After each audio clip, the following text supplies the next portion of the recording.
year-old, we won't get her. Please, let's not listen. I don't like what this is, and that's what this is. My name is Gary Lebo. I'm 56 years in this industry. And you should be ashamed of yourselves.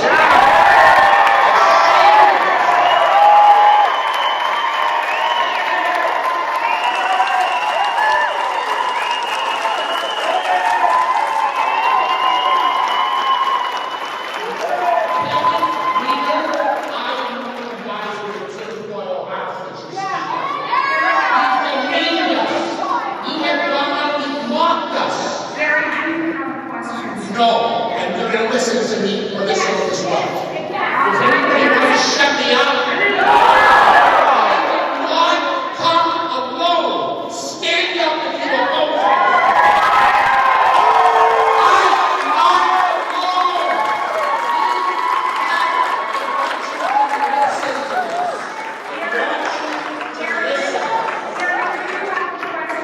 No, I do not. I have to talk.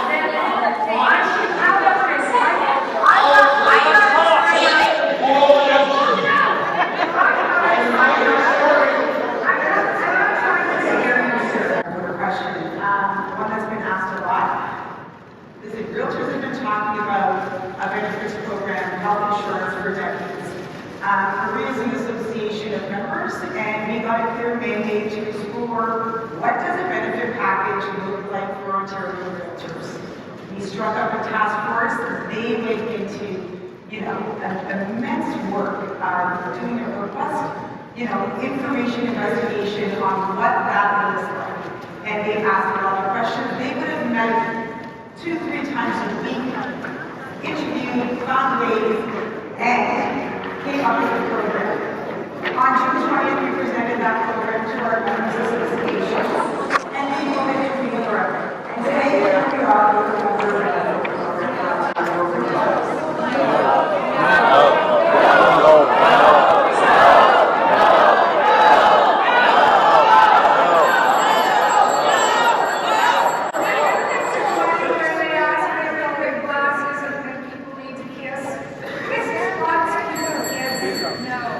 Described as democratic and challenged, I might say, on that point to a voice that was in the public media. Democracy is the principle of majority rules, period. And the discussion. You don't understand. It's not very complicated, easy to understand, easy to tell the masses, including the non-voting masses. Easy to spin, and may I add that if you lived in the southern states many years gone by, you were in a minority, and at the end of something you didn't want to be at the end of it. That was democracy. Our arrangement, on the other hand, with each other is a limited democracy, protecting the interests of the minority, and it's known as the association arrangement. And how are minority interests protected? We write rules, and OREA has a set of rules. It's called its Articles of Incorporation. OREA's articles, its rules for how it conducts itself, only provide, I'm getting to my question. I'm trying to be as direct as I can. Thank you very much, Mother. OREA's articles, its rules for conduct, only provide for the right to enact and deliver services which are purely related to professional conduct. With that in mind, how can you allow a decision clearly outside the rules all voting and non-voting members have agreed to that OREA will conduct itself in and continue to conduct itself in? How do you do that? And it's not enough to recognize that you absent yourself from your own rules, the rules we agreed to. Consider, I'm in my question.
Q&A, question and answer, because we are getting the microphones out, and while we're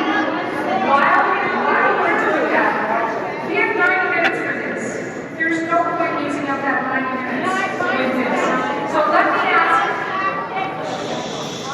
Let me just ask. We can't hear you. Your microphone is not working properly. Oh, you can't hear me? Oh, for goodness sake, people! I'm having a trouble. We're listening out for me. I don't hear you. I can hear you. Okay, now, can everybody hear me? Yeah? Okay. Yeah, great. Just have a hard time seeing because the lights are so bright. So, I see two microphones it's hard to hear me again. Can we do something about my microphone, please? Because I would like to have people be able to hear. Is that better? Yes. Perfect. Microphone, we'll call you microphone number 1 on my left. If I could ask you.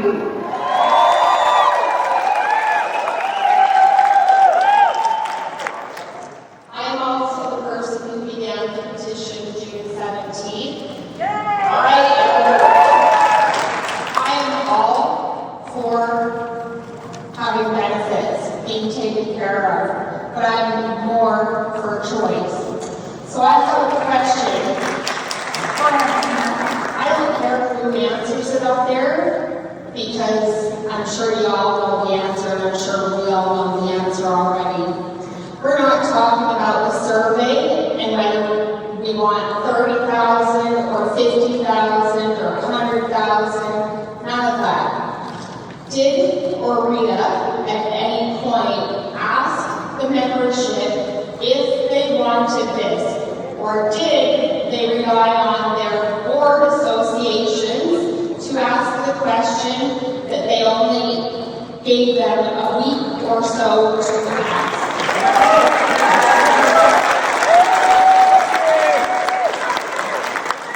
So did Maria ask the question, do you want mandatory insurance that if you don't pay for it, you can't have MLS access? So did Maria ask membership? If they wanted a mandatory insurance. Did everyone get the question wrong? Okay. I can answer that question. Stacy will give us the answer. Tina, thank you for the question. We started talking to the membership about this in the spring.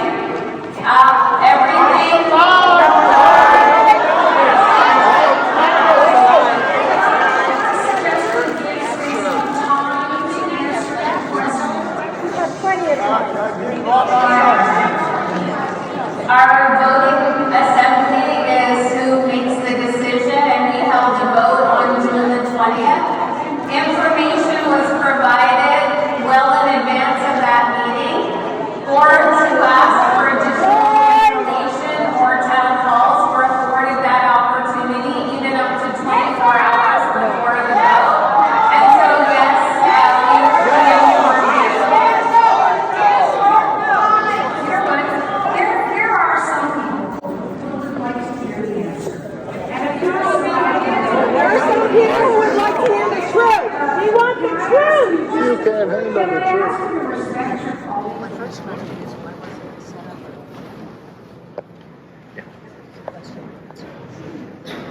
Hello? Gotcha. Linda Miller, Property Max in Sarnia. First of all, I just wanted to thank our Korea members and the task force. You emailed, I answered, I said yes to these benefits.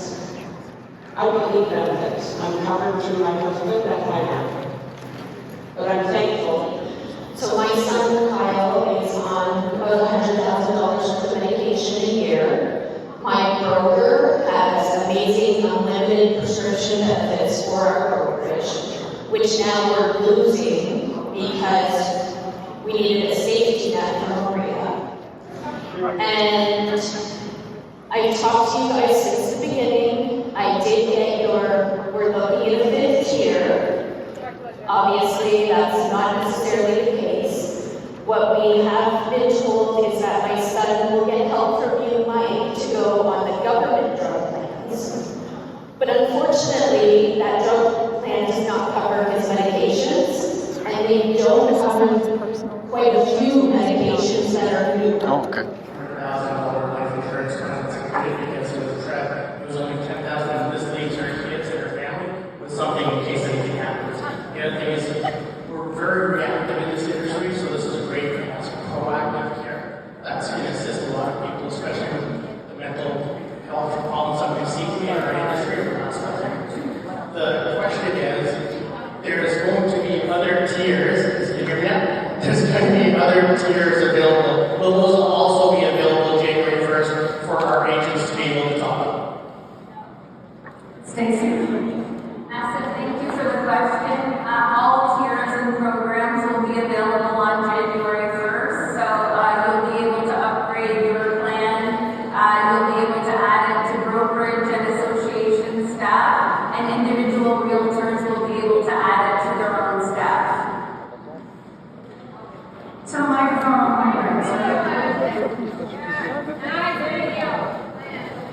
Cameron Knoll.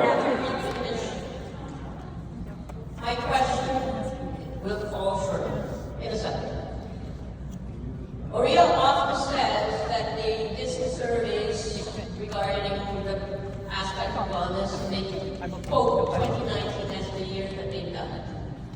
Oriel issued a strategic plan from 2020 to 2025, and nowhere in this plan is the word well mentioned, never mind wellness. My question is this, and you have not yet answered it.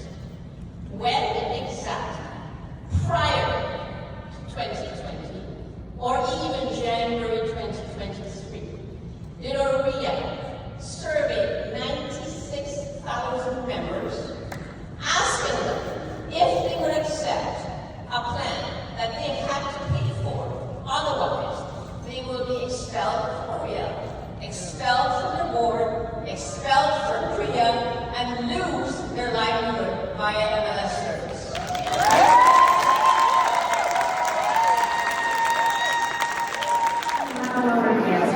So why don't you just take the temperature down? Let's just listen. And if you don't have, if you're Don't believe that we are not teaching it. feel free to share more I want to thank you're not listening to us. We're leaving. So I wasn't for this against this. I have some agents in my office who will benefit. I have some who absolutely will not. Then I looked at the coverage that's being offered. So my question is this. There is a very large number of our membership that is 65 and over. And the coverage that's being offered reduces drastically at the age of 65. Critical illness gets slashed by 50% and then finishes at 70, which is when that portion of our membership needs it the most. That's when people get sick, they need medication. So I'd like to know, in that coverage, you guys kind of presented this like, hey, it's great, no medical tests required, no questions asked. Well, that's because the people who are going to need this the most are not going to get anything out of it. So I'd like to know why that wasn't.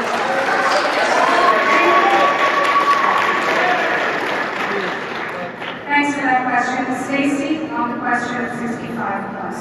So as you know, out there in the marketplace, insurance is more expensive as you age. We were able to get the age limits increased for the critical illness coverage, and for the life insurance, the AD&D, and the health benefits, there's no reduction in coverage as long as you're a member. So it's a great benefit package for a senior. Another question on my right. OREA had a clear mandate on June 20th to move forward with an approved mandate for the ORWP.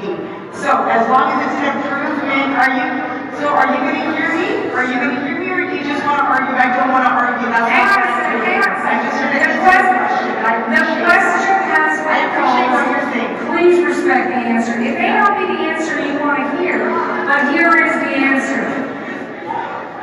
I All right, I'm just gonna go to the next microphone. I'll ask you to hold off, Tanya, because sure. Thank you. Thank you so much. It's 2:25, and we finally got an answer that was the truth. Thank you. Just wanted to say, my name is Julie Martin. I'm a real estate broker at Century 21 Heritage House in Kitchener. I've sent you lots of emails, Tanya, and I haven't heard back from one of the emails that I've sent to you. So thank you so much for showing up today. And also, I'd like to thank Oria for providing the snacks in the back, and for the four of you in the front for the word salad. Thank you for the word salad today. I have a question for you. I don't expect an answer, but I'm still going to ask it. Who among the board and other members are benefiting personally, financially, from this insurance program being approved? Who is benefiting financially from this mandatory insurance policy? Thank you for the question. Thank you. Kevin? Sure. We're turning on this mic. Is my mic on? Yes, you're on. I'll happily speak up. Please allow the answer. Thank you. Please allow the answer. The entire task force for the Ontario Realtor Wellness Plan, we're all Realtor volunteers. There's not a single member of the task force, a single member of any board or association, a single member of any staff board or association who's receiving any personal benefit from this program. So you can project your own personal feelings and beliefs and how you sort of deal with ethics onto others.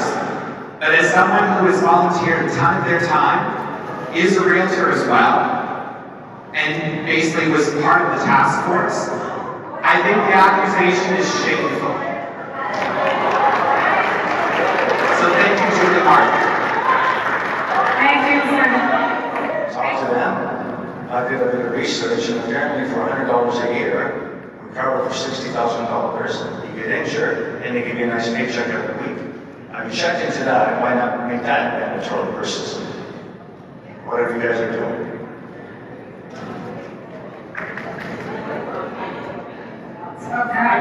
Thank you. Sorry, I don't know the ins and outs of workman's comp, to be honest with you. However, I think that if I have known a few people who've had it, it's been an application process and a hard assessment to get paid out from workman's comp. It's just not, oh yeah, here you go, let me sign a check and I'm going to give it to you. I know that some people, members or people in general have had to go through some rigorous doctor's appointments, assessments, and everything else to get paid out for workman's comp. So to stand there and say, oh yes, they're just going to sign me a check, that's a misrepresentation of what workman's comp would do. As far as I understand it, I'm not the expert, and nor have I looked into the ins and outs of workman's compensation. So thank you. All right, to the microphone on the right, if you could begin your question. Hi there, my name is Mary Dooley. I'm a member of Triangle. At the OREA special meeting where the vote was held, how many delegates represented TREB as voting members? Does anyone know the answer? I don't know exactly what the total vote count is, but it'd be 49% of, I think it's 78 votes. How many? As there'd be 78 votes. TREB had 78 votes. Is that correct? 49% of the total votes, yes. Thank you.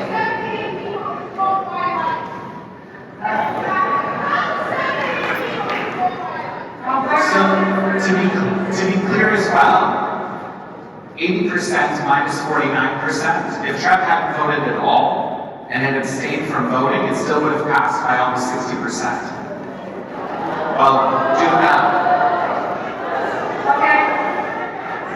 Let's go back to the microphones online. April, so I have no benefits from this program at all, and that's fine, I can live with that. What I can't live with is the mandatory burden. The reason for that is 56 years ago, we were a totally different industry. We were called employees. You know what that means? If we go back, and I've had contact with somebody, signed a confidentiality agreement, executive with to another person, and this is what he said: "We are just sitting there waiting for this to happen." The reason for it, they're tired of picking up the taxes and chasing all of your realtors for taxes. They want the brokers to do that like they used to do. So if you vote this in under mandatory, that one word only, we are somewhere in the next 2 years going back to employee status. You know what that means? You have no write-offs at all, number one. Number two, I also heard, let me finish up here, please. I disrespect my 56 years, don't give me a hard time. Yeah, let me finish. So the other thing that I worked on committees to get those employee status changed so we could be independent contractors. I also am very happy with 2 years ago when I was able to take my commissions and put them into a commission trust. Okay, that's gone. The moment we do this, Revenue Canada is going to take all that back from us because you can't do that as an employee. And they fought this years ago, and they're going to be right on top of this because they save a lot of money. So my question is to you, who is it, somebody mentioned something about workers' compensation, because that's something every broker's going to have to do again. And the other question I have, who is it that's got something in writing from workers' compensation and from Revenue Canada that this will never affect us for our lifetime? Who has it in writing? Because if you only have it verbally, it means nothing. And we've got somebody on this panel that understands the fact. You just don't want me to give the truth, matter of fact. No, this is a Q&A, question, answer. I heard your question. Pam heard your question. Who would like to answer? Stacy.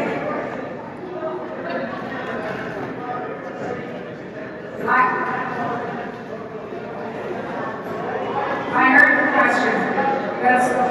Stacy, thank you for the question. Our task force did due diligence on everything, including external legal counsel, tax partners, everything you're thinking of. So everything was fully examined to make sure that you're tax exempt and your contractor status would not be in jeopardy.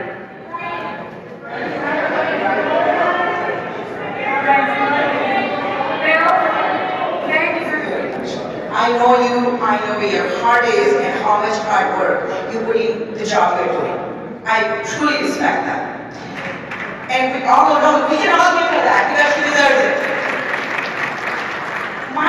As you know, most of the time we can't get the members to come out to these meetings, and we know what the participation is.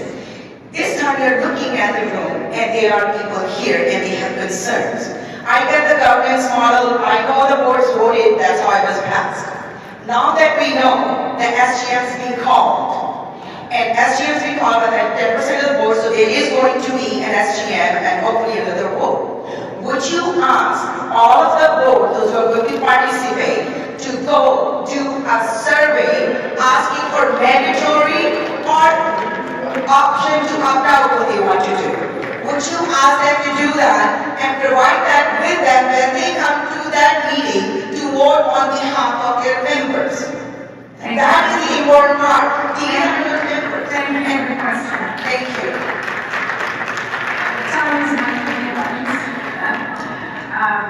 I don't even have to ask the boards because as far as I know, they're already doing it. So the member boards are already doing to survey their membership. I don't have to ask them to do it, they're doing it on their own. When the SGM comes, and respectfully, because you respect the yesterday, we're going to respectfully answer that, right? Because when the SGM does happen, because we know what's out there, we've been asked questions, we will listen to all the member boards when they come to the SGM, and how they vote will be how we move forward. Right now, we're moving forward based on a June 20th vote, which you know, right? We've got a mandate June 20th. So right now, what you're seeing is us moving forward based on that June 20th vote.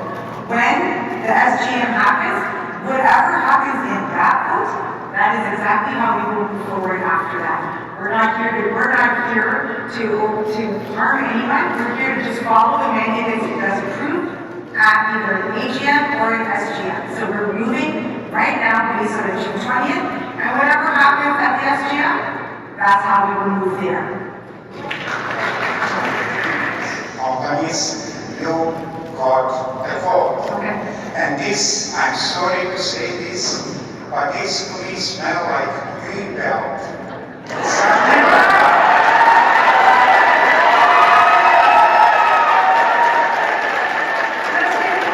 get the answer. Let's get the answer for you. Mike? Sure, so we would have followed an RFP process for the development of the program. So typically how that works is we put together a high-level overview of what AREA is, how many members there are, the types of benefits we might be looking for, and literally hundreds of different options. And that will be released to the insurance marketplace. We released the RFP to 19 different insurance companies in Canada. And then from there, we got submissions back from the marketplace and obviously then selected the ones that were providing the best pricing and the best programs is what we were trying to do. I just said 19. So you got the number, question posed, question answered, microphone on my left there. Hi, I'm Sheila McCluskey. I'm with the Ottawa Board, and I'm obviously really upset about all of this stuff, and I'm wondering, has anybody actually given real information about the program with all the limitations, exclusions, everything from the insurance programs? Because so far, there's been a heck of a lot of misinformation, dare I say lies, about the program, and about what it'll actually cover and who it'll actually cover, including things like the latest thing that you're thinking about cancer patients. Well, let me tell you, because I'm in a very good plan, excellent plan, and even reading through that, you need to be enrolled for 2 years with no pre-existing conditions before you get paid out for critical illness. Do you have a question? I do. And why are you guys putting in that, oh, what about the poor cancer patient? What about the poor person with this?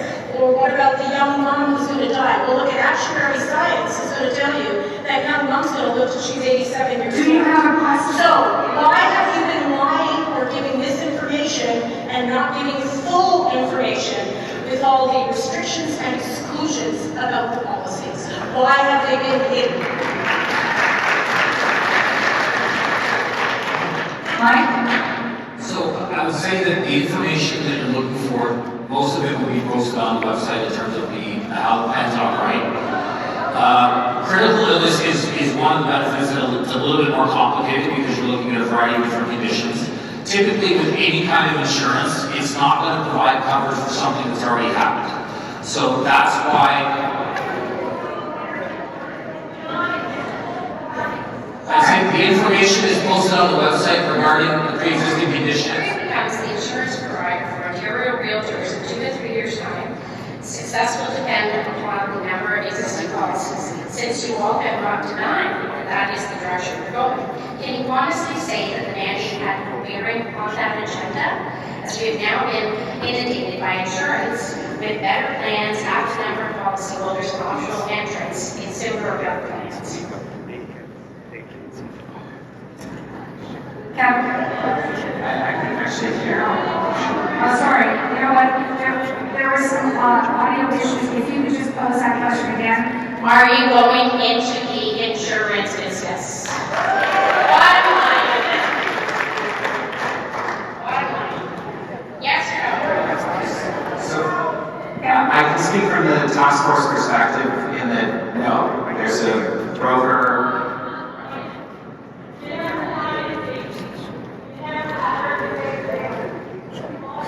All right. I take the question is, are you going into the insurance business, right? Okay. Tanya, if we have time, is my up for that, please? No, we're not going into the insurance business. There you go. Thank you. So the microphone on my right. For now. I could be blacklisted now and be put on to not pay out this first media, especially if you're a parent. Mental health email triggered me to speak up in honor of my son. He was the last straw. Even right now, for being a mom who lost a child with mental illness, it's been a very complex road. First question, are all the social workers and therapists hired by the insurance company? Number 2, if I use your wellness services and disclose my mental illness or anyone's mental illness, and God forbid I lose my battle, will the provider pay out? Will all my records be released? Don't answer this, because I know the answer and it happened to me. I could use the $650 for alternative therapy. I don't need psychotherapists from your insurance provider nor your social workers, because the insurance company failed me. So it's not fair for me to pay out $650 where I could use that for my own mental health and for my family, and therefore paying everyone else's mental health, which they don't need. So please, find it in your heart. I don't want to use my brief card, but sometimes I have to, in this scenario only. I never speak up. Thank you very much. So I will tackle that first question. There was quite a bit there, and I'm sure this is an easy yes or no. Are all social workers hired by the insurance provider? Was the first part of that question. So with there's two elements of mental health care offered within the program. There are what's called the paramedical practitioners portion, which there is a $750 combined maximum per year for that. And members can pick and choose how they want to spend that on services like massage, chiro, physio, social worker, psychologist, psychotherapist. And you can pick your own provider for that. So you're free to pick whoever you want for that program. And you incur claims and you submit them to the insurance company for reimbursement. The other portion of the program that is mental health related is the virtual health care. So this provides services for both physical and mental health. It does provide unlimited psychotherapy sessions to those that are interested in it. In that one, that's more of a service, right? It's not really insurance. It's a service available 24/7, 365 for members that have either physical or mental health issues that they want to talk to somebody about, and they can use the virtual service to do so. And that's included within your program. And I should say the virtual healthcare service is available to you, your spouse, and your eligible children, even if you don't decide to upgrade your coverage and enroll them. Everybody gets access to that portion of the program because obviously that's a very important aspect of the program.